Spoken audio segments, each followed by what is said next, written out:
हमने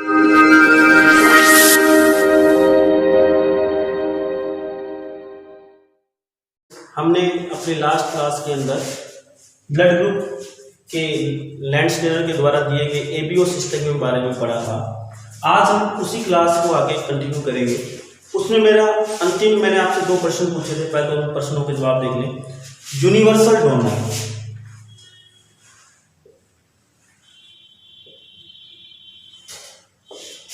सार्वत्रिक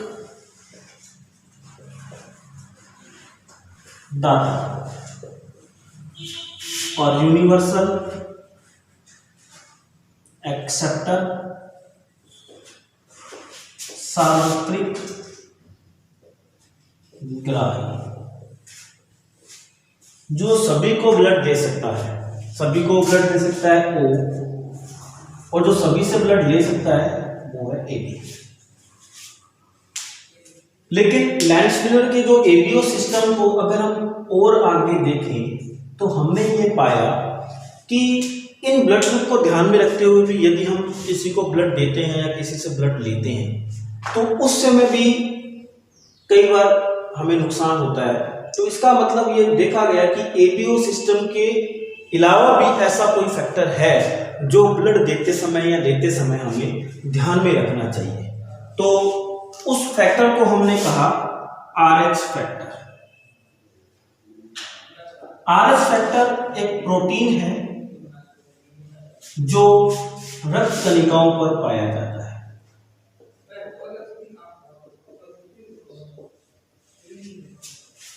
RH factor को सर्वप्रथम रहेसियस बंदर में पाया था, इसलिए उसी से इसका नाम आरएच फैक्टर पड़ा है। जब हमने स्टैटिस्टिकल डाटा को ऑब्टेन किया, सर्वे किया, तो ये पाया कि लगभग 85% जनता आरएच पॉजिटिव पाई जाती है, जबकि 15% जनता ही ऐसी है जो आरएच नेगेटिव है। आरएच पॉजिटिव की अगर हम बात करें, जिसमें आरएच फैक्टर उपस्थित हो और जिसमें आरएच फैक्टर अनुपस्थित होता है, उसे हम आरएच नेगेटिव कहते हैं। तो एबीओ सिस्टम के साथ साथ हमें आरएच फैक्टर को भी ध्यान में रखकर ही ब्लड को देना चाहिए। आरएच फैक्टर का मतलब उसमें आरएच एंटीजन उपस्थित हैं, और अगर आरएच नेगेटिव है इसका मतलब उसमें आरएच एंटीजन अनुपस्थित होंगे। जैसे कि हमने लास्ट क्लास में पढ़ा था, ए ब्लड ग्रुप में A antigen, B blood group B antigen, A B blood group में ए और बी एंटीजन, और ओ ब्लड ग्रुप में कोई भी एंटीजन नहीं होता। ये हमने अपने लास्ट क्लास में पढ़ा था। तो उसी तरह से एंटीजन की उपस्थिति के आधार पर ही हमने ए बी और ओ ब्लड ग्रुप नाम दिए थे। उसी प्रकार से आरएच एंटीजन की उपस्थिति के आधार पर हम उसको आरएच पॉजिटिव या आरएच नेगेटिव में डिवाइड करेंगे।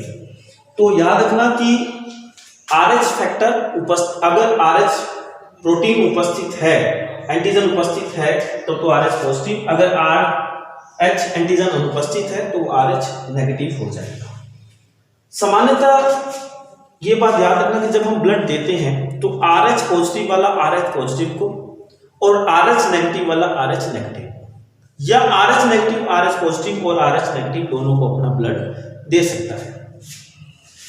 अब सामान्यतः इसकी आरएच फैक्टर की इतनी ज्यादा प्रॉब्लम नहीं आती, लेकिन प्रेग्नेंट लेडी के अंदर आरएच फैक्टर बहुत ज्यादा इंपॉर्टेंट होता है। इसलिए प्रेगनेंसी के दौरान आरएच फैक्टर को ध्यान में रखा जाता है, उसके टेस्ट किए जाते हैं।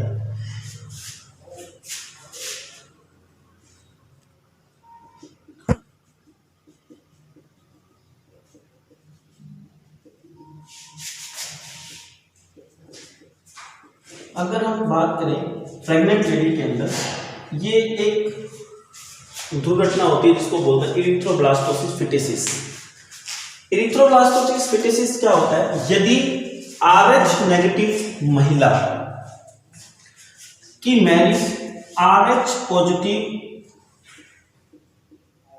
आरएच नेगेटिव महिला की मैरिज RH पॉजिटिव पुरुष के साथ हो जाती है, वह इसका मतलब RH पॉजिटिव है तो उसमें एंटीजन RH उपस्थित होंगे। अब यदि उनकी प्रथम संतान जब होगी, प्रथम संतान के अंदर वो RH पॉजिटिव यदि संतान है तो इसका मतलब संतान के अंदर RH एंटीजन पाए जाएंगे। अब जब वो 9 महीने मां की गर्भ में पलेगा तो RH नेगेटिव महिला के अंदर RH एंटीबॉडी बन जाते हैं, RH एंटीबॉडी बन जाते हैं। जब द्वितीय प्रथम संतान सामान्य पैदा होगी, क्योंकि इसको एंटीबॉडी बनने में समय लग जाता है और इतने समय में उसकी प्रेगनेंसी पूरी हो जाती है, लेकिन जब द्वितीय संतान पैदा होगी और वो RH पॉजिटिव अगर होती है तो RH पॉजिटिव के अंदर एंटीबॉडी है, एंटीजन है और मां में एंटीबॉडी बन चुके हैं, तो वो एंटीबॉडी और एंटीजन आपस में क्रिया करके गर्भ में ही उस भ्रूण की हत्या हो जाती है, जिसको हम बोलते हैं एरिथ्रोब्लास्टोसिस फीटिसिस। अब इसका इलाज यही है कि प्रेगनेंसी के टाइम समय समय पर उसकी वैक्सीनेशन करवाई जाए और उस वैक्सीनेशन से ही हम एरिथ्रोब्लास्टोसिस फीटिसिस को रोक सकते हैं।